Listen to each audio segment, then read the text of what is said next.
Now, let's be honest. Job seeking isn't fun. It can feel like a job itself. One day, you're full of hope after sending in a cracking application. The next, you're wondering if anyone even read it. I know that feeling personally, and I know many of you listening right now are either in the middle of a search, considering a move, or simply wanting to be prepared when opportunity knocks. So today, I want to share my 10 strategies for job seeking, specifically tailored for business analysts, IT professionals, and strategic leaders. These aren't generic tips.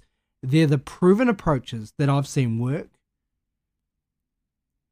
And we will cover some of the roadblocks that I've hit recently on my search for my next gig. The Better Business Analyst Institute presents the Better Business Analyst Podcast with Benjamen Walsh. Welcome back, everyone, to the Better Business Analyst Podcast, and I'm your host, Benjamen Walsh. Now, I've been on the job search, and I've been offered a few jobs, turned some down, and I have secured my next contract. And today I want to share my top 10 job-seeking tips for business analysts and IT professionals. So let's get into it. The first one is about crafting a personalized cover letter. Far too many candidates skip this step or recycle the same boring letter every time. A personalized cover letter is your chance to speak directly to the hiring manager and why you're good at the role. So instead of saying, I'm applying for the BA role at your company, say, I'm excited to see that your organization is investing in data transformation in the health sector. In my last role, I delivered something similar. The tip here is to anchor your letter in their world, not just yours. So it's not just about me, which your CV already does, or your resume. Show them you understand their challenges and that you have solved similar ones, even if you have to guess what some of the problems are. So what HR professionals will tell you is that the cover letter is sometimes the first starting point before the CV. So if the cover letter isn't good, or you can't explain why you want to work for the company, which might be a text field in the application, you won't get any further. They won't even look at your CV. So number one is craft the personalized cover letter. Number two is to target your CV or your resume in the States. Think of your CV as your marketing brochure, not just an autobiography. Tailor it to the role in front of you. So what I would say here as a top tip is you keep a master copy with all your roles, all the details, and then you might summarize some of those and you might highlight more information based on the role you're applying for. So if the job emphasizes stakeholder management, show those skills and achievements right at the top. Even if it resequences the way in which you actually did the role and when you did it. So you bring those up to the top. If it's like data heavy, then you might have data analysis or BI tools, and you bring those to the top. Don't send the same CV to every application. Recruiters spot that, and sometimes they move around and they upload it, so they've got a copy. Keep a master CV, as I said, with all your experience, and then you trim it.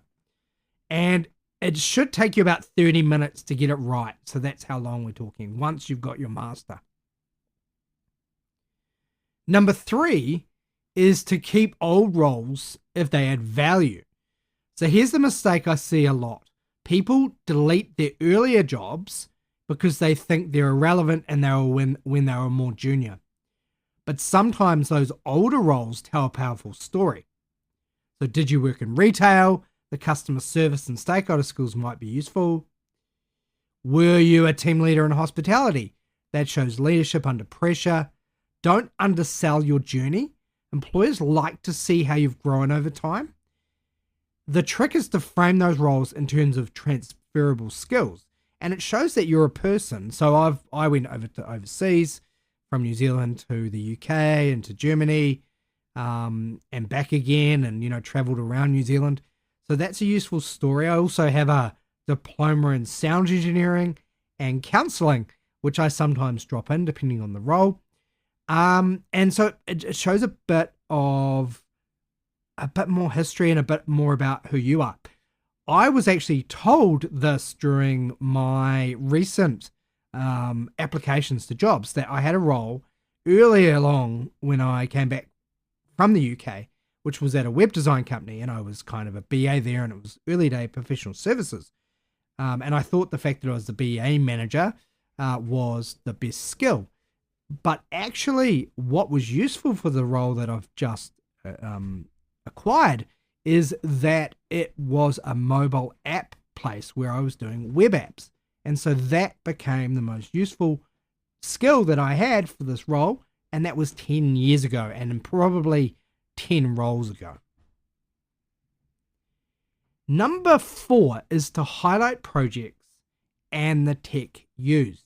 It's not enough to say I worked on system upgrades. Hiring managers want the details. What project was it? What was your role? What tools did you use? And most importantly, what was the outcome? Even if it wasn't successful, what was the deliverable? Maybe you said you delivered a new customer portal using Jira, AWS, and Confluence, leading to a 20% increase in online adoption. That's so much stronger than worked on a portal project or delivered a portal project. I'm still not great. My CV is still not great at this. If you look at my LinkedIn profile, you can give me some top tips where I don't talk about the outcome, which is really good, strong for a BA, because it shows that you care about those things. But also they do look for keywords. And if you haven't used Jira before, you may even just get culled by the recruiter. So who cares that it's Jira, but they might care. Okay. Number 5 is to tell your network. This feels uncomfortable. It feels uncomfortable for me, but it's incredibly effective. Your network can help you even if they don't know that you're looking for a job. So you post an update on LinkedIn or quietly message trusted colleagues. That's probably a good one individually. Sometimes I'm exploring my next BA role. Really enjoyed working with you. It'd be great to work with you again. Do you know of any digital transformation projects, or if you've heard anything? Love to have coffee. I'll buy you a beer. 9 out of 10 times, opportunities come through the people, not through job boards. And that leads me on to the idea about recruiters, which is number 7. We'll get there in a minute. Number 6 is to post regularly on LinkedIn. It matters. The game. Being visible matters. Hiring managers and recruiters often check your profile before they check your CV. You need to have a photo on there. You need to have a headline. You need to share your thoughts, comment on industry news, maybe even write short posts like I do, 3 lessons I learned. You don't need to be a thought leader, right? Just consistent. So I post a lot of content because I'm a content provider. That might not be your jam. So you might just, connect with people or write a response to a post. Think of it as leaving breadcrumbs to show your expertise and actually your engagement, that you're not just doing a job, you're involved in the community. Number 7 is to meet recruiters. Recruiters aren't just gatekeepers, they're your partners. The best ones can open doors to roles that aren't advertised yet. That's my experience. So at the moment in New Zealand, or in Wellington, New Zealand, there are so many BAs out of work and 250 applicants per role. So who's gatekeeping those? Recruitment agents generally. So book a 20-minute coffee, a call with some recruiters, tell them you're looking, share your goals, try and be easy, try and not give them reasons not to work with you. They make money off placing you. They want to place you if they can, but if you're a hassle, they won't. Okay? Ask them what they're seeing in the market. Treat this like an interview, that your first impressions matter. You dress like you're going to an interview.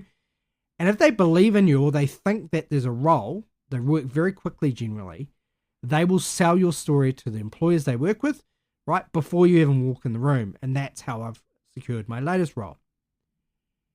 Number 8 is to reach out to friends and former colleagues, right? There's a hidden job market there that LinkedIn or Seek will never tell you. Roles get filled because someone says, I know a person, he or she would be great for this, or they would be great for this. A simple message can work wonders, right? And just say, hey, look, you may have heard I'm out of work. Would you be happy to refer me for this role if you worked at, say, a bank? Keep it authentic, right? No one likes begging. It's not about begging. It's about using relationships and thank them and be empathetic. And, you scratch their back as well, like if they need help down the road. So if you're helping someone while they're looking, that is so important because you bank that for later. Number 9 is to stay on top of industry trends. Mention certificates like, that you're a better BA, or that you've done AI training in BA, or about continuous discovery or agile at scale. Even better, post about these topics on LinkedIn. It proves that you're engaged and it adds to your professional credibility. I do a lot of additional training when I'm in a break time.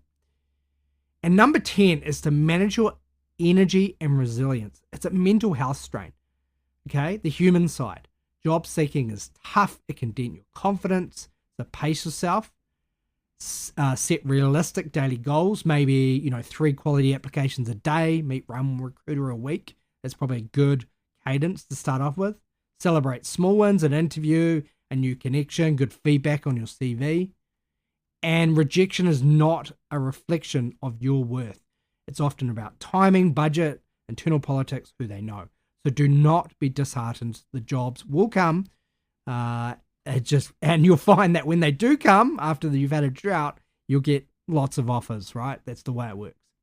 And that wraps up today's episode, the top 10 strategies for job seeking as a BA or IT professional, as said by Benjamen Walsh. Now, you may have some great ideas, right? The biggest takeaway here is that job seeking isn't about sending out CVs at all. It's about telling your story, building visibility, nurturing relationships, and every coffee with a recruiter is a chance to show you who they are and get closer to a job. You're currently in the hunt. Stay patient, stay consistent, stay connected. Connect with me. I'm more than happy to help you out if I can. I'm very time poor, but if I can just like your post, I will. Your next role might be one email or one conversation away, and I'll see you next week.